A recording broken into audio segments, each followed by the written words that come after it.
चाचा जी ध्यान दिया। अरे वाह, अरे चिक्कू दरअसल सनम तुमको, क्या बात, चिक्कू दरअसल सनम तुमको क्या सोच गया दादी।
कहानी समझ ला कैसन कहानी बा, कहवा के कहानी बा। अरे ना फिर बात मना कहा कि हमरे समझ में भगवान भोलेनाथ कैलाश पर्वत पे बैठे हैं। वाह, इधर सब देवियों का ताना सुन के माई पार्वती रोआसी हो गई कि आंख से आंसू टपकई वाला बा। अरे वाह, जाए के भगवान भोलेनाथ के पास पहुंच गए। कहा स्वामी, ए स्वामी, तो है का तू तो अपन गांजा भांग में मस्त रहा था। वाह, जब से तो हमका शादी करके लिए आया है, वाह, हमार करम फूट गई। बतावा सब देविया हमका ताना मारती है, हमारे बस के ना होगा कि हम ताना सुनी।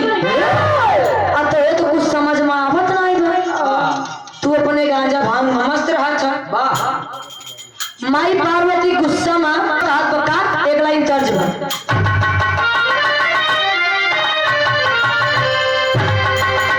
कहना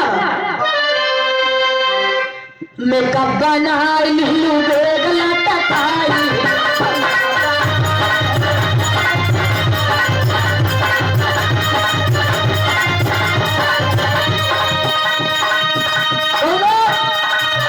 लड़की को देखे जो तो लड़का कहाँ बा ऐसे काम ना चले। मेकअप बनाई लुलू बेगला टकाई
का हमार गोद सुनी बा लोग हमके ताना मारत कि बतावा ई बांझी ना देविया ना हमके ताना मारती है। इधर माई पार्वती जब इतना बात कहन कि बतावा हमारे को लड़का ना आई बा हमार गोद सुनी बा जितनी देवी है सब हमका ताना मारती है। तू तो यही में मस्त रहा था। भगवान भोलेनाथ सुनना था कहना मास्टर भारत हमारा हेला तू ना सारा मचूर हो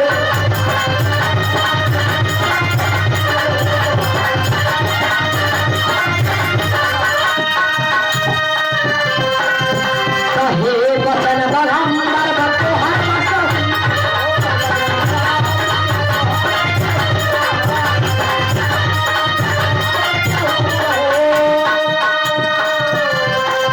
हमारा से पूछे ना सवाल जिंदगी पे हाल बा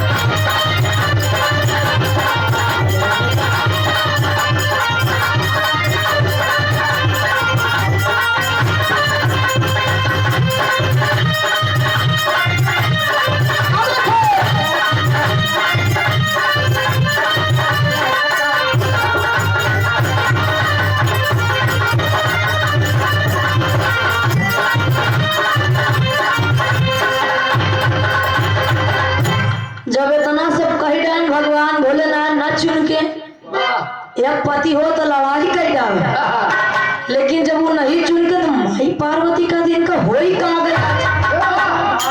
ये बतावा ये कुछ बोलता ही ना है कहीं कुछ बोलता ना इनका हो ही कहा गया। ऐसे तो जब देखो झगड़ा करे लागे रहे आवाज बोलता ही ना है तो फिर माई पार्वती का कैसे एक लाइन तर्ज में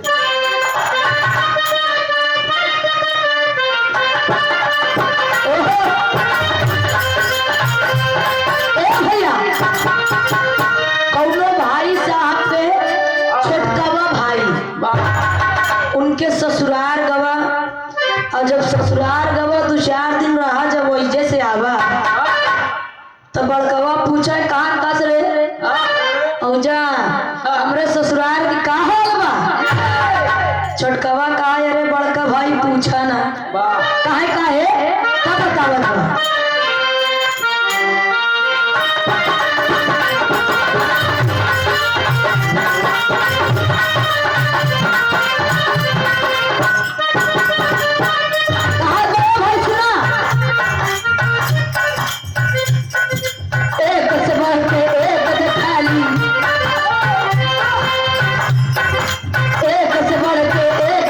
भैया माँ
कितना तोहरे मदर दम बा, तू मरद ना आए मऊगा हम मऊगा।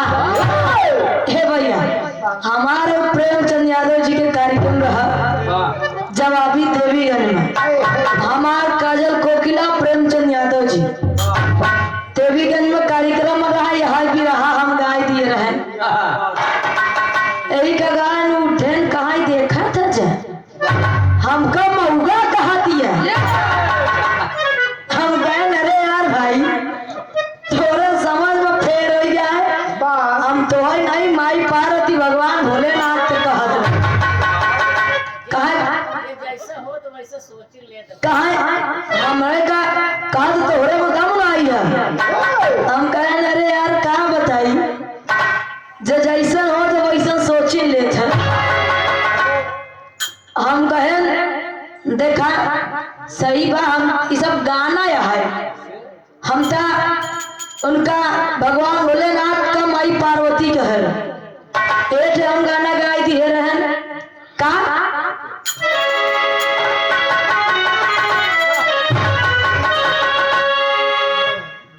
हेलो प्रेमचंद जी की जब इतना कहे हमका तो ये गाना हम गाई दिए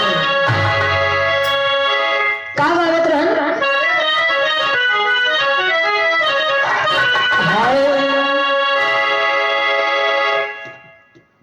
कि छोटा रोज तेलू महंगी लाता रोवेलू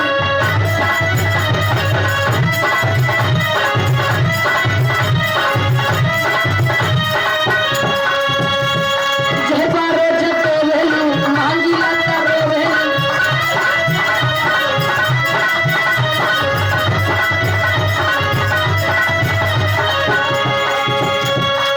पटिया कढ़ाई निकाल ले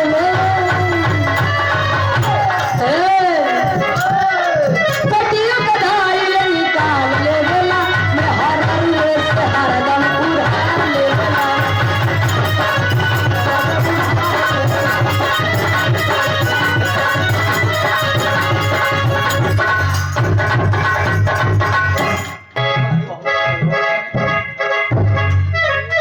आई चोई दे बाला मनाई के तोहारा माता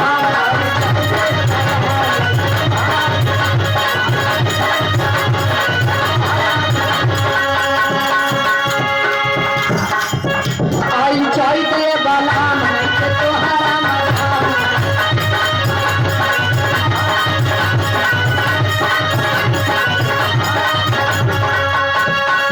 कबल चवई बापारी पार हो जाऊ कबल चवई बापारी पार हो जाऊ अजय बहर कमल ले लगा जाऊ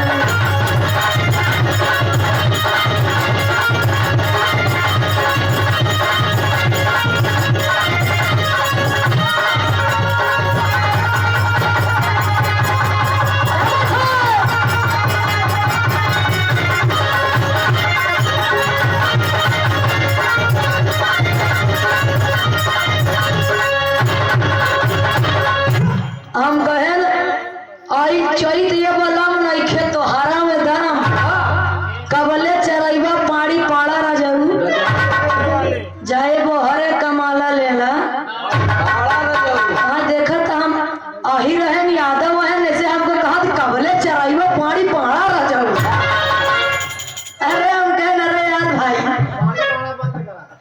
हम तो है नहीं कही दिया यार गाना हमका कहाँ बाप रे बाप हमार धोखा गाय हम कहीं देखावे में छोटी है।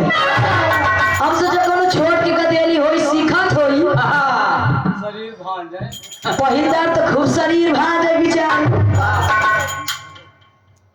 तो हम कहें चला ठीक है भाई भांजला शरीर कहाँ शेर कहाँ जब बोकरी शेर बोकरी की लड़ाई अरे शरीर गया तो भान जाए बिटिया होता कहे ना ए भैया अब इधर माई पार्वती कहाँ है तो हार हाल हम जान गए तू कितना पानी में तू मरद नहीं मऊगा हम मऊगा मरद के नाम पर तू कलंक है टोपी उतार दे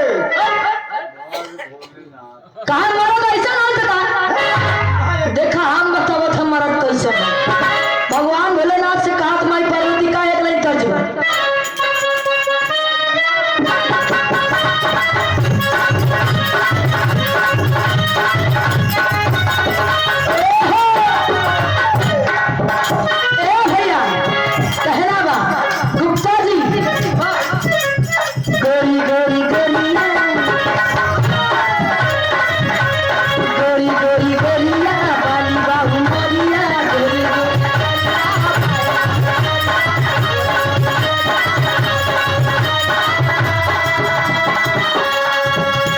गोरी गोरी गोरिया बाली बाबू गोरिया चले कमारिया आँख हमारे बाबू ने फंसाई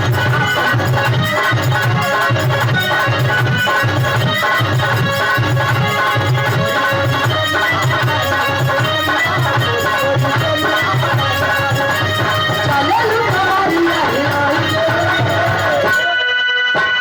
आँख हमारे बाबू